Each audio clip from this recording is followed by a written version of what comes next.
슈퍼맨의 주연을 맡아 세계적인 톱스타 반열에 올랐습니다. 그러나 1995년 낙마 사고로 목 아래를 전혀 움직일 수 없는 전신 마비 상태가 되었습니다.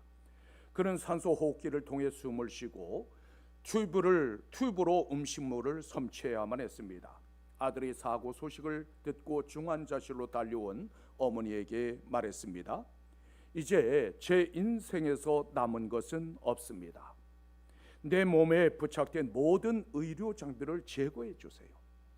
한참 동안 침묵하던 어머니는 아들의 말에 동의했습니다. 그때 아내 데이나가 단호하게 말했습니다. 당신은 여전히 당신입니다. 그리고 나는 당신을 사랑합니다. 크리스토퍼 리버는 아내의 말을 듣고 용기를 냈습니다. 그는 영화 배우로서의 인생은 끝났지만 행복한 가장으로서의 삶은 남아 있다고 믿었습니다. 그 후 사회운동을 통하여 수많은 마비 환자들에게 치유의 희망을 주었습니다. 이처럼 진심 어린 한마디의 위로와 격려의 말은 절망의 늪에 빠진 사람을 구해냅니다. 하물며 하나님의 사랑과 위로하심은 어떻겠습니까? 데살로니가 후서 2장 16절로부터 17절에서는 이렇게 말씀하고 있습니다. 우리 주 예수 그리스도와 우리를 사랑하시고 영원한 위로와 좋은 소망을 은혜로 주신 하나님 우리 아버지께서 너희 마음을 위로하시고 모든 선한 일과 말에 굳건하게 하시기를 원하노라. 우리가 믿고 섬기는 하나님은 영원한 위로와 좋은 소망을 은혜로 주시는 분이십니다. 하나님께서는 하늘 저 멀리서 손만 흔들고 계시는 분이 아니라 언제나 우리 곁으로 가까이 오셔서 품에 안으시는 위로자이십니다. 따라서 하나님께서 정말 선하시다면 왜 나에게 이런 시련을 주실까? 하나님께서 정말 살아계신다면 왜 나의 기도에 침묵하십니까? 이처럼 내가 요동치며 항변할 때도 가까이 오셔서 사랑과 위로를 거두시지 않습니다. 우리의 신앙은 참으로 신비롭습니다. 죄가 깊으면 은혜가 깊어지고 고난이 심하면 위로가 넘치는 것이 기독교 신앙의 신비입니다. 따라서 자비와 위로의 아버지를 찬송하라고 선포하고 있습니다. 우리가 하나님을 찬송해야 하는 이유는 무엇일까요? 예배나 예식의 한 부분이기 때문일까요? 아니면 찬송을 통해서 우리의 감정을 고양시키기 위해서일까요? 하나님은 자비의 아버지시요 위로의 하나님이시기 때문입니다. 본문 3절에서는 이렇게 말씀하고 있습니다. 찬송하리로다. 그는 우리 주 예수 그리스도의 하나님이시요 자비의 아버지시요 모든 위로의 하나님이시라. 자비는 불쌍히 단순히 여기거나 동정하는 것이 아니라 심령 깊은 곳으로부터 나오는 긍휼을 의미합니다.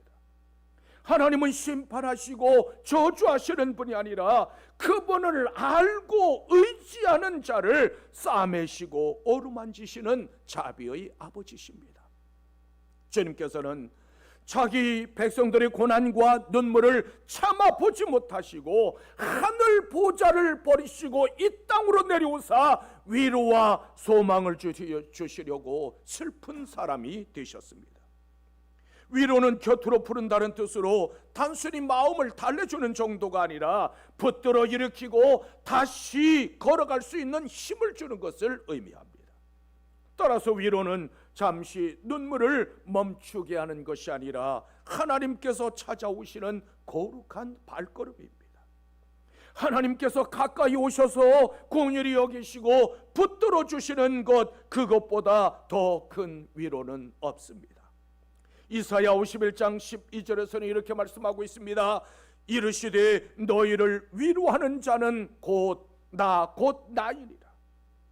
하나님께서 자기 백성의 위로자가 되신다는 이 말씀은 곧 자기 백성의 구원자시라는 말씀입니다. 이 땅에 사는 동안 정도의 차이는 있지만 어려움이 없는 사람은 단 한 사람도 없습니다. 우리가 이 세상에 살아가면서 당하는 환난은 참으로 형형색색입니다. 어떤 사람은 육체적인 환난을 당하고 어떤 사람은 영적인 고난을 당하기도 합니다.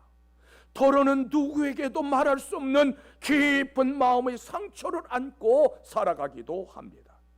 그런데 하나님께서는 그 모든 환난을 싸매시고 고치시는 자비와 위로의 아버지십니다.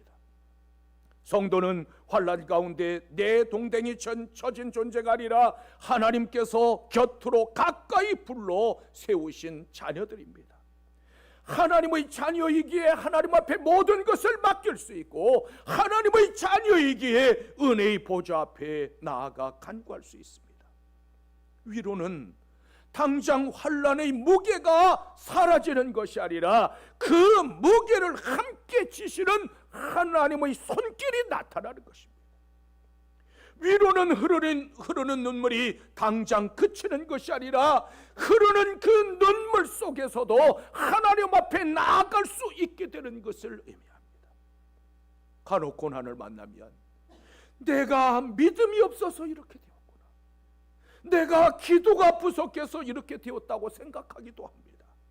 그러나 하나님께서는 그 고난을 통해서 자녀들을 빚으시고 그리스도의 형상을 새길 뿐만 아니라 장차 다가올 영광을 바라보게 하십니다. 그러므로 비록 살아갈 소망조차 사라지는 그런 상황이라 할지라도 하나님을 더욱 의지하고 찬송하는 여러분들이 되십시오. 자비와 위로의 아버지께서 여러분들과 함께 하시기를 주님의 이름으로 축원합니다. 왜 하나님께서 우리의 위로자가 되어주실까요? 그 이유는 내가 환난 중에 받은 위로와 사랑을 이제는 누군가에게 전달하기를 원하셨기 때문입니다. 본문 4절에서는 이렇게 말씀하고 있습니다. 우리의 모든 환난 중에서 우리를 위로하사 우리로 하여금 하나님께 받는 위로로서 모든 환난 중에 있는 자들을 능히 위로하게 하시는 이시로다. 주님께서는 나사로의 무덤 앞에서 눈물을 흘리셨고 예루살렘 성에 닥칠 비격을 예견하시고 큰 소리로 우셨습니다. 우리가 주님으로부터 위로와 사랑을 받아 새 힘을 얻었다면 이제는 누군가를 위해서 나도 눈물을 흘릴 수 있어야 합니다. 그것이 그리스도인의 삶의 자세요, 우리를 향하신 주님의 뜻입니다. 우리가 주님께 받은 위로와 사랑을 전한다는 것은 곧 그리스도의 마음을 닮아가는 것입니다. 주님처럼 환난을 당하는 자들과 소외된 자들의 곁에 있어주고 그들과 함께 웃고 울 수 있어야 합니다. 이 세상에는 도처에 어렵고 힘없고 가난하고 병들고 상심한 자들로 넘쳐나고 있습니다. 우리 주님께서는 상한 갈대와 같은 사람들, 꺼져가는 등불과 같은 자들의 그 상처를 싸매시고 위로하시기 위해서 이 땅으로 임하셨습니다. 우리도 내가 주님께 받은 그 위로와 사랑을 나누어 주어야 합니다. 그런데 고난 중에 있는 사람을 무슨 수로 위로할 수 있겠습니까? 환난 중에 있는 사람을 위로하려면 내가 고난과 아픔 중에서 받은 하나님의 위로가 있어야만 합니다. 그때 나의 찬송이 고난당하는 누군가의 찬송이 되고 나의 기도가 환난 중에 있는 누군가의 위로가 될 수 있습니다. 본문 5절에서는 이렇게 말씀하고 있습니다. 그리스도의 고난이 우리에게 넘친 것 같이 우리가 받는 위로도 그리스도로 말미암아 넘치는도다. 그리스도의 고난은 주와 복음으로 말미암아 세상에서 당하는 고난을 가리키고 있습니다. 그런데 그리스도의 고난이 넘치면 위로도 넘친다고 말씀하고 있습니다. 우리에게 찾아오는 환난과 고난이 크면 클수록 고통이 심해져야 정상이지만 오히려 위로가 더 크게 임한다고 말씀합니다. 이것이 참으로 놀라운 믿음의 신비입니다. 죄가 깊으면 저주가 커져야 하는데 오히려 은혜가 넘쳐납니다. 따라서 성도는 고난을 피하는 자가 아니라 오히려 고난에도 참여하는 사람들입니다. 세상 사람들이 힘들다고 주저앉고 포기할 때 주 앞에 나아가 기도하는 사람입니다. 비록 힘들고 고통스럽더라도 이 믿음의 신비를 굳게 잡고 나아갈 수 있는 여러분들이 되시기를 주님의 이름으로 축원합니다. 어떻게 하면 우리에게도 하나님의 자비와 위로가 임할까요? 먼저 우리는 오직 하나님만 의지해야 합니다. 본문 8절로부터 9절에서는 이렇게 말씀하고 있습니다. 형제들아, 우리가 아시아에서 당한 환난을 너희가 모르기를 원하지 아니하노니 힘에 겹도록 심한 고난을 당하여 살 소망까지 끊어지고 우리는 우리 자신이 사형 선고를 받은 줄 알았으니 이는 우리로 자기를 의지하지 말고 오직 죽은 자를 다시 살리시는 하나님만 의지하게 하십니다. 당시 바울 사도는 생명까지도 위협당하는 절망적인 상태에 있었습니다. 이러한 극한 상황에 몰려 있다면 여러분들은 어떻게 하시겠습니까? 극한 상황에 몰리면 대부분 왜 나에게 이런 아픔과 고통을 주십니까? 자신의 처지를 비관하거나 하나님을 향하여 원망하고 불평합니다. 그러나 원망이나 포기는 고난을 허락하신 하나님의 목적이 아닙니다. 우리로 자기를 의지하지 말고 오직 죽은 자를 다시 살리시는 하나님만 의지하게 하심이라고 말씀하고 있습니다. 성도들에게 주어지는 환난은 오직 하나님만 의지하는 법을 배우는 하나님의 방편입니다. 우리의 인생은 누구를 의지하느냐에 따라서 향방이 달라집니다. 다윗과 골리앗의 싸움이 그 사실을 입증하고 있습니다. 다윗은 노투구를 썼고 비늘 갑옷을 입었으며 손에는 길고 날카로운 창을 쥐었는데 그 창자루만 해도 배틀채와 같았다고 했습니다. 반면에 다윗이 손에 잡은 것은 막대기와 물맷돌이 전부였습니다. 칼 한 자루도 없이 무슨 수로 골리앗을 이길 수 있겠습니까? 하지만 다윗은 이렇게 선포하며 나아갑니다. 너는 칼과 창과 단창으로 내게 나아오거니와 나는 만군의 여호와의 이름 곧 내가 모욕하는 이스라엘 군대의 하나님의 이름으로 내게 나아가노라. 다윗은 막대기와 물맷돌이 아니라 만군의 여호와를 의지했습니다. 하나님을 의지하고 주의 이름으로 나아가는 자가 승리합니다. 이처럼 극한 상황은 절망과 원망의 시간이 아니라 순금으로 빚어지는 단련의 시간입니다.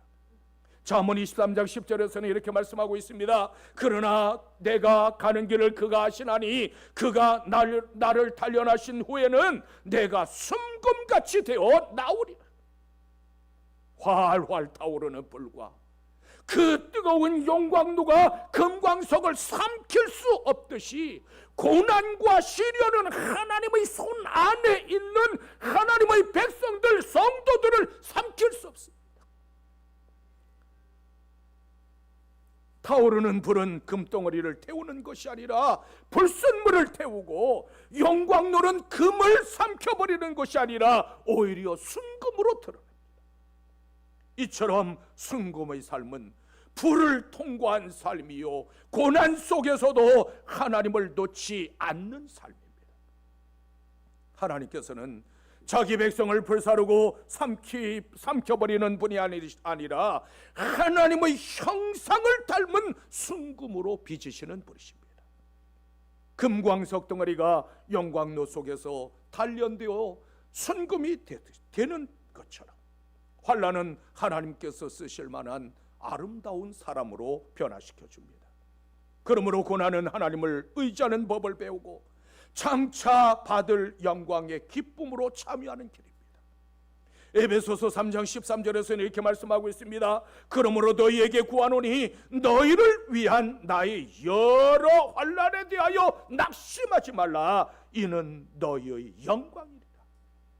성경은 성도들을 향하여 고난에 참여하는 자가 되라고 말씀하고 있습니다. 왜냐하면 환난은 구원의 소망에 이르게 할 뿐만 아니라 하나님의 영광의 기쁨으로 참여하게 해주기 때문입니다.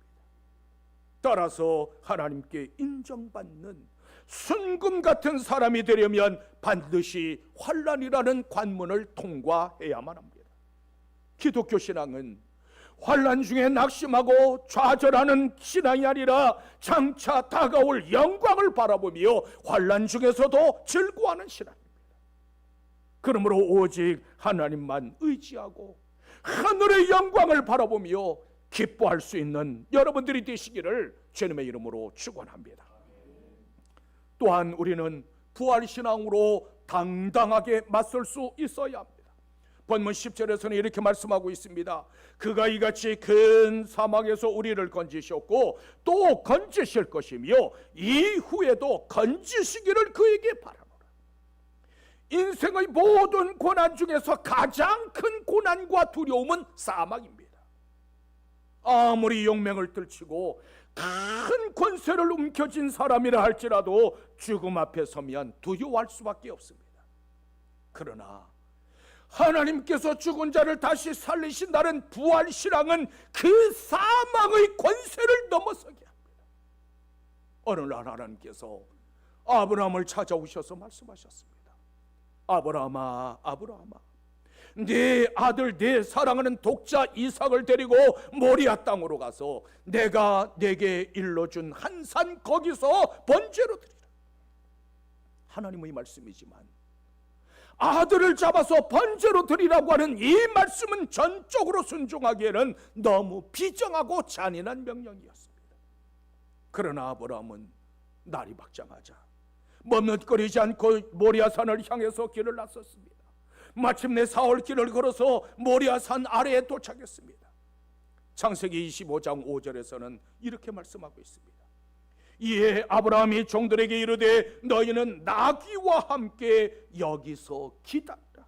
내가 아이와 함께 저기 가서 예배하고 우리가 너희에게로 돌아오리라.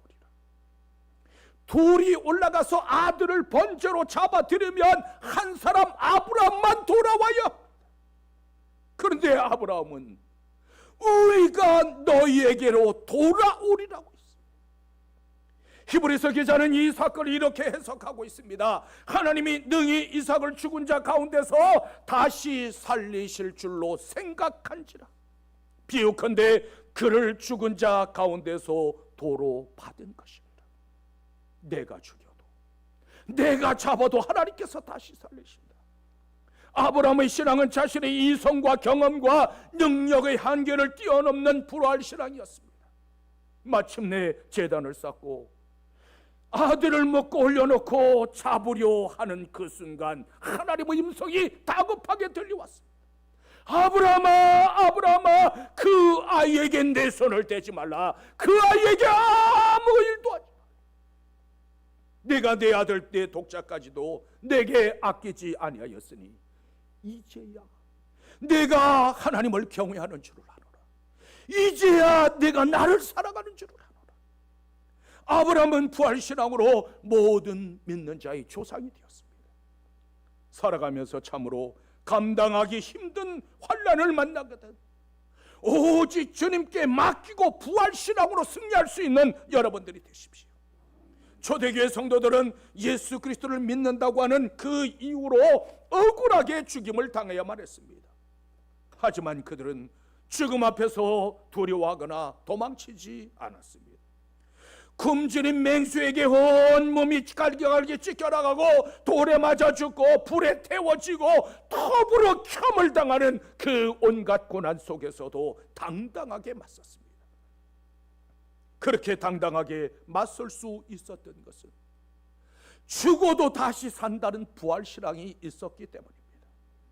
스데반은 성난 군중들이 던진 돌에 맞아 피투성이가 되었지만 조금도 두려워하지 않았습니다. 오히려 돌에 맞아 죽어가면서도 주여 이 죄를 그들에게 돌리지 마옵소서 기도했습니다. 성경은 돌에 맞아 죽어가는 스데반의 얼굴이 천사처럼 빛났다고 증언하고 있습니다. 어떻게 이런 일이 가능했을까요? 사도행전 7장 55절에서는 이렇게 말씀하고 있습니다. 스데반이 성령 충만하여 하늘을 우러러 주목하여 하나님의 영광과 및 예수께서 하나님 우편에 서신 것을 보라. 스데반은 죽어가면서도 열린 하늘을 통해서 하나님의 영광을 보았고, 영광의 보좌에 앉아 계신 그 예수님, 자기의 죽음을 바라보시면서 안타까워하시며 서서 발을 동동 구르시는 그 예수 그리스도를 바라보았고 승려의 나팔 소리를 들었습니다. 누구나 환난이 임하면 낙심하고 두려워할 수밖에 없습니다. 저도 마찬가지입니다. 그러나 부활하신 예수 그리스도를 바라보면 환난 중에도 기뻐할 수 있습니다. 그러므로 환난 중에도 부활신앙으로 당당하게 맞설 수 있는 여러분들이 되시기를 주님의 이름으로 축원합니다. 또한 우리는 함께 기도해야만 합니다. 본문 11절에서는 이렇게 말씀하고 있습니다. 너희도 우리를 위하여 간구함으로 도우라. 이는 우리가 많은 사람의 기도로 얻은 은사로 말미암아 많은 사람이 우리를 위하여 감사하게 하려 함이라.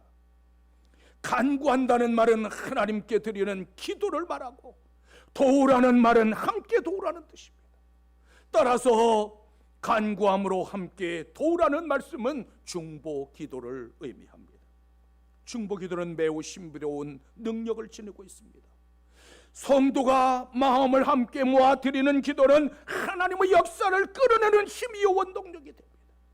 쇠사슬에 묶인 채 파수꾼들이 지키는 감옥에 갇혀있던 베드로 사도가 어떻게 해서 감옥문을 열고 나올 수 있었을까요? 예루살렘 성도들이 하나님 앞에 나아가 간절히 기도하자 주의 사자가 감옥에 나타났고 쇠사슬이 풀려지고 감옥문이 저절로 열려졌습니다. 이처럼 환난을 만났거든 모든 문제의 열쇠를 쥐고 계시는 하나님 앞에 나아가 간구할 수 있는 여러분들이 되십시오. 하나님께서 성도들에게 주신 특별한 권세는 하나님의 보좌 앞에 나아갈 수 있는 권세, 하나님 앞에 함께 기도할 수 있는 권세입니다. 마태복음 18장 19절에서는 이렇게 말씀하고 있습니다. 진실로 다시 너희에게 이르노니 너희 중에 두 사람이 땅에서 합심하여 무엇이든지 구하면 하늘에 계신 내 아버지께서 그들을 위하여 이루게 하시리라. 마음과 힘을 합하여 기도하면 하늘에 계신 내 아버지께서 들으시고 반드시 응답하신다는 주님의 약속의 말씀입니다. 우리는 지난번 최순국 장로님을 위해서 혈액형은 O형, 날짜는 15일까지를 정하고 온 성도들이 마음을 합하여서 간절한 마음으로 기도했습니다. 그러자 우리가 상상할 수 없는 시간과 상상할 수 없는 방법으로 응답하심으로 우리 모두 큰 위로와 은혜를 경험했습니다. 지난 수요일날 정화정 원사님이 수술을 했습니다. 아침 8시부터 수술을 시작했는데 이제 수요일날 이제 모임을 하기 위해서 그때까지 7시까지도 나오질 못했어요. 벌써 이제 11시간이 넘어가는 그런 시간인데 노인네가 아직 나오지를 못한다는 말이에요. 장로님이 발을 동동 구르고 그리고 안타까워서 기다리고 있었어요. 그래서 우리가 수요일날 함께 먼저 정말 하나님 앞에 간절히 우리 같이 기도합시다. 정화장 원사님 아직 이 회복이 안 됐습니다. 못 나오고 있습니다. 수술은 4시 반에 끝났다는데 4시 반에 끝났는데 아직 못 나오고 있습니다. 그리고 이제 모임을 마치고 그리고 이제 다 돌아간 후에 좀 있다 장로님이 전화하셨더라고요. 정신이 다 또 똑똑하게 돌아왔습니다. 이제 됐습니다. 그 말을 듣고 참 큰 안도를 했어요. 위로를 받았습니다. 이처럼 아무리 환난이 심하다 할지라도 마음과 뜻을 같이하여 끝까지 기도하면 놀라운 은혜를 경험할 수 있습니다. 우리는 서로가 서로를 위해서 기도하는 사람이 되어야 합니다. 아브라함은 주 앞에 서서 소돔과 고모라를 위하여 간구했습니다. 주께서 의인 50명이 있으면 어떻게 하시겠습니까? 그렇다면 그들을 위하여 온 지역을 용서하여 하리라. 이 소돔과 고모라에 의인 45명이 있으면 어떻게 하시겠습니까? 그렇다면 멸하지 아니하리라. 40명, 30명, 20명, 10명이 있으면 어떻게 하시겠습니까? 그들을 보아서 멸하지 아니하리라. 소돔과 고모라를 향한 아브라함의 기도가 끝났을 때 불바다가 되고 말았습니다. 이처럼 하나님의 백성들 때문에 세상이 살 수도 있고 망할 수도 있습니다. 주님께서는 세상의 조롱과 멸시의 대상으로 전락한 한국교회를 가슴에 끌어안고 기도하는 사람들을 찾고 계십니다. 교회와 이웃을 위해서 간절히 기도하는 사람을 찾고 계십니다. 예레미야처럼, 에스겔처럼 나라와 민족을 가슴에 끌어안고 눈물을 흘리며 기도하는 사람들을 찾고 계십니다. 그러므로 함께 기도함으로 하나님께서 행하시는 위로와 놀라운 구원의 역사를 경험할 수 있는 여러분들이 되시기를 주님의 이름으로 축원합니다. 우리 주변을 조금만 둘러보아도 이런저런 문제와 아픔과 어려움을 겪는 사람들이 너무 많습니다. 성도들도 역시 세상에 살아가면서 고난을 겪기는 마찬가지입니다. 그때 누군가 내 곁에 함께 있어주는 사람이 있다면 그 자체만으로도 큰 힘이 되고 위로가 됩니다. 그러나 사람의 위로, 사람의 도움에는 한계가 있습니다. 따라서 우리에게는 진정하고 온전한 위로자가 있어야 합니다. 그렇다면 누가 우리의 진정한 위로자가 되어줄 수 있을까요? 진정한 위로와 자비를 베푸실 수 있는 분은 창조주 하나님 한 분뿐이십니다.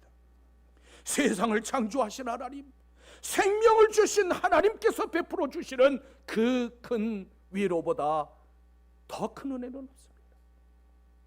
하나님은 창조주시기에, 우리에게 생명을 주신 분이시기에 자기 백성들의 문제를 정확하게 아실 뿐만 아니라 그 문제들을 능히 해결하실 수 있습니다. 그러므로 어려움과 시련이 닥쳐오거든 좌절하거나 낙심하지 마십시오. 문제가 크면 클수록 더욱 하나님만 의지하고 그분의 도우심을 간절히 구하십시오. 주님은 우리가 고난 중에 있을 때 홀로 버려두시지 않습니다. 요한복음 14장 18절에서는 이렇게 말씀하고 있습니다. 내가 너희를 고아와 같이 버려두지 아니하고 너희에게로 오리라. 주님께서는 양을 지키기 위해서 목숨을 걸고 맹수와 싸우실 뿐만 아니라 잃어버린 양을 찾으려고 온 산과 들과 골짜기를 헤매시는 신실한 목자이십니다. 주님께서는 이미 내 곁에 오셔서 손을 내밀고 계십니다. 그러므로 환난이 닥치거든 우리의 위로와 좋은 소망이 되시는 주님께 온전히 맡기고 기도하십시오. 하나님은 자비의 아버지시요 위로의 하나님이십니다.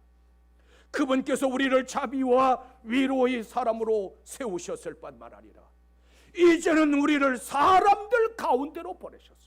세상 한복판으로 위로의 사람, 자비의 사람, 좋은 소망의 사람으로 여러분들을 보내셨습니다. 그러므로 이제는 하나님의 마음을 품고 세상으로 나아가 이 세상을 감동시킬 수 있는 여러분들이 되시기를 주님의 이름으로